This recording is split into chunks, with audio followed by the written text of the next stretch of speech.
Hi everybody, this is Agnes from No Sediment, and today we're going to talk and taste the diversity of Super-Tuscan wines.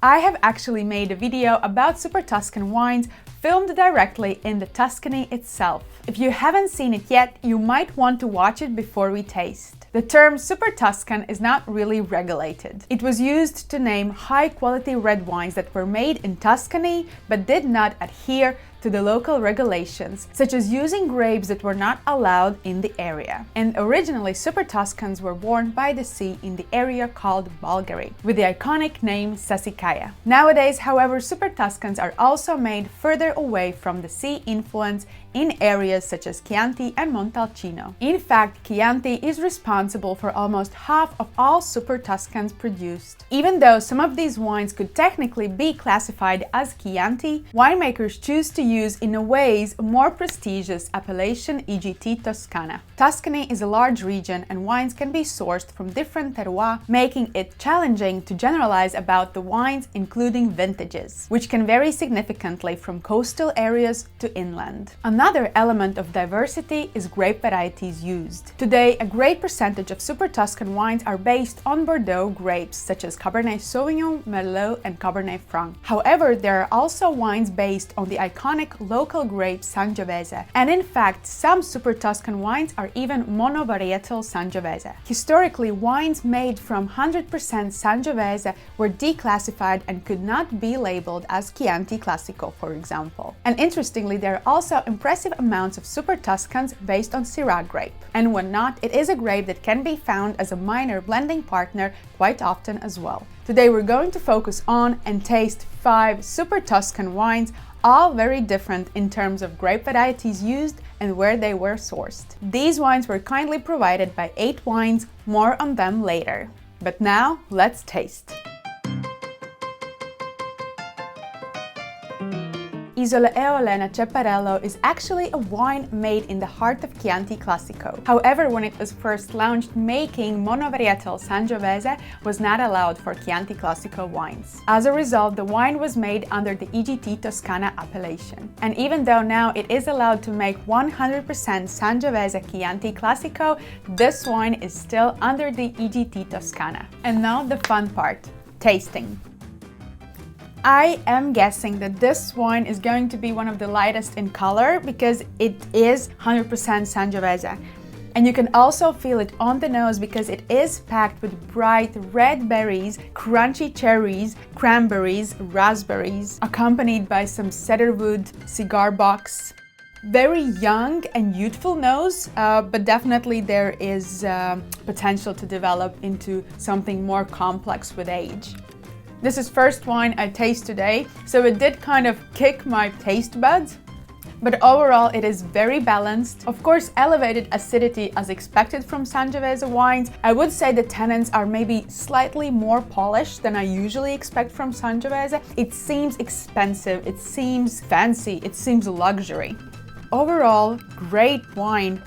If compared to maybe Chianti Classico wines, I think it offers more structure, more backbone, and it is bigger and bolder in style. However, if compared to other Super-Tuscan wines, those that are based on Bordeaux blend, for example, this seems maybe lighter, more, if I dare to say, feminine, don't kill me. Next wine, Tenuta di Trinoro, specializes in Bordeaux varieties, noting that the soils where they are located are very similar to those of Saint-Emilion Bordeaux. Le Coupole is their second label, and while the blend usually varies depending on the vintage, it seems that Merlot usually plays a significant role in it, unlike their Grand Vin, which is more or less dominated on Cabernet Franc. The house style is usually described as rich and concentrated, so let's taste it. It is black cherries, plums, super ripe, fresh but very, very ripe, accompanied by some Mediterranean spices, sweet toast, maybe hints of vanilla.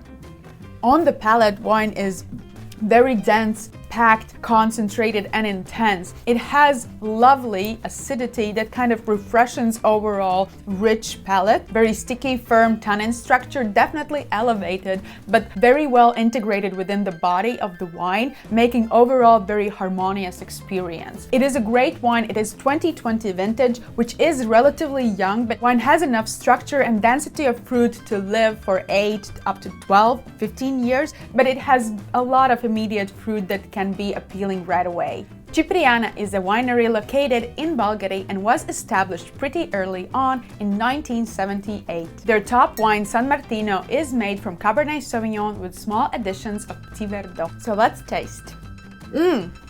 This wine actually highlights Cabernet Sauvignon at its finest. It has and it shows a lot of blackcurrant, cassis, with some slight hints of that not unpleasant, but like very greatly well incorporated, that kind of green element, that maybe like blackcurrant leaf character. Great.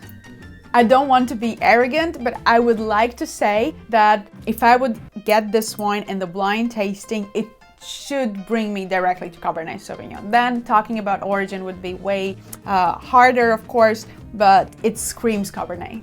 Yeah, that lovely Cabernet nose.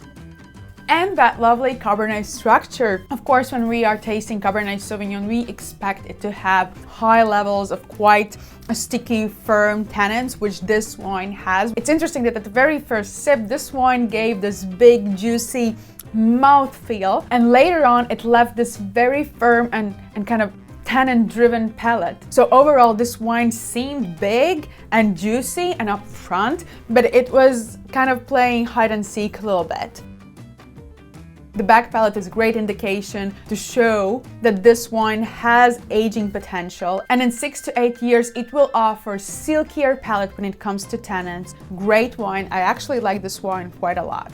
Argiana is a winery based in Montalcino area, known for producing famed Brunello wines. It has an impressive history dating back to 1581. Amongst their more traditional wines, such as Brunello di Montalcino, they also make Salengo, which is based on Cabernet Sauvignon with little additions of Petit Verdot, Merlot, and Sangiovese.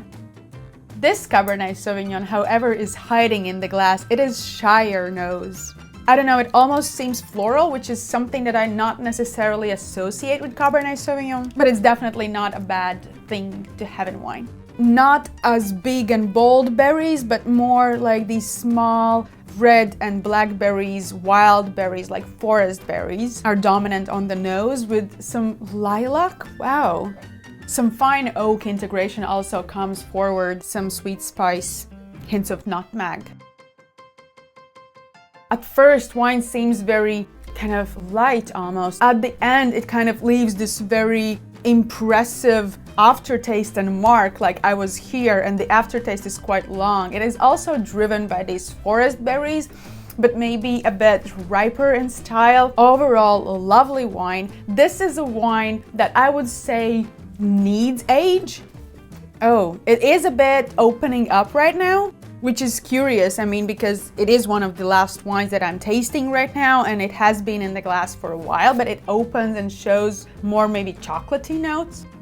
Actually very, very elegant. Querciabella is a winery with vineyards in the Chianti Classico and Maremma areas. Their Palafreno was introduced in 2000, the same year when they converted to biodynamics. The first vintages of Palafreno also included some Sangiovese, but currently it is 100% Merlot. So let's taste. Last wine.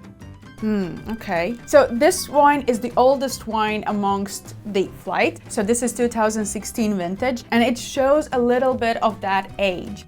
Yes, there's definitely that kind of black earth mix with notes of blueberries and blackberries, and maybe dried plums, which is all a hint of some age. Yeah, it also shows quite impressive amount of sweet spices, cinnamon, nutmeg, clove, which is also an indication of an oak. Apart from wine 1, which was 100% Sangiovese, this wine is the second wine that has that very high acidity level. Acidity sometimes makes these very rich and concentrated wines seem on the palate a bit lighter. It lifts it up, and this is what has happened here. It is kind of a big wine, but acidity kind of elevates it and makes it lighter almost, even though I wouldn't call it a light wine style in general. Sometimes people like to hate Merlot. What this winery has achieved here is that with the acidity, they kind of gave this wine the backbone, they gave it its skeleton, and making it very beautiful, refreshing wine. I talked a little bit that it showed age on the nose. It definitely doesn't show age on the palate. It is still very firm and very, very fresh. So great wine. It's not a blind tasting, but I still would like to rate these wines. So I will be more free with my points and maybe allow a little bit of subjectivity. So wine number 1, I do have sweet spot for Sangiovese, and this one shows it. It is maybe a bit bigger, bolder type of Sangiovese. I did like it, and it's definitely a great wine. So 8.8. Isole e Olena Ceparello 8.8. Trinore Le Cupole, the wine showing great immediate appeal, juicy, fruity type of wine. I would rate it 8.6. San Martino, I don't consider Cabernet Sauvignon to be my favorite grape, but this wine was masterfully done. I really did enjoy it, and I would give it 9 points. It was great. Solengo, to be honest, I was not expecting to like this wine so much. It is great, and especially I like the aromatics, and this one is 9.2. And lastly, come wine from Querciabella, the plump aroma. I would also rate this wine 8.8. I did love the acidity. It was amazing what they can do with Merlot grape. So here you go, some great Super-Tuscan wines tasted. We only tasted small fraction of what Super-Tuscan wines can be, and they already showed how diverse this category can be. Once again, I want to say thank you to 8 Wines for providing these amazing wines. Be sure to check their web shop. I will link it here and here. I like 8 Wines because they have an amazing wine selection, and you can shop by expert ratings. They deliver to all Europe, including UK, and thus ensuring availability of these and many other iconic New World and European wines. Go check them out. And if you want to know more about the great wine that started this trend, Sassicaia, make sure to watch my other video about what's so special about Sassicaia.